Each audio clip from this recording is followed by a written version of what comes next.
এই কিডস এডুকেশনে আপনাদের আবার স্বাগতম জানাচ্ছি। আজকে আমরা ক্লাস 9 1.5 থেকে হরকে পরিমেয় রূপে প্রকাশ করো এগুলো থেকে আমরা একটা করব।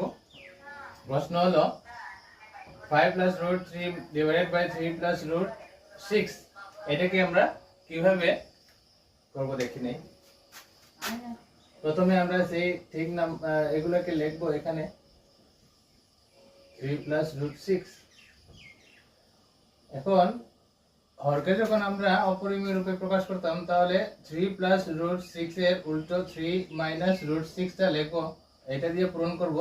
আবার ঠিক যেটা আমরা এক্সট্রা লিখেছি এটা এখানে উপরে ওটা দিয়ে আমরা আবার পূরণ করব 3 - √6।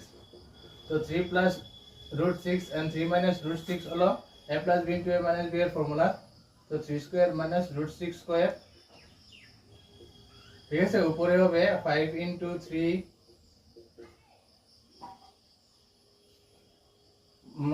5 * √6 plus 3 * √3 minus √3 * √6 এভাবে হবে।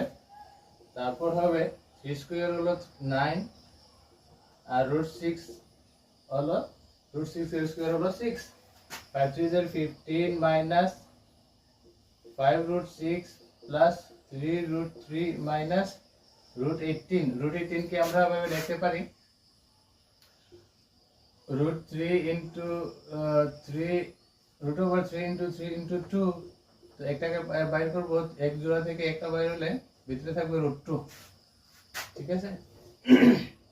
9 - 6 3 15 minus 5 √6 plus 3 √3 minus 3 √2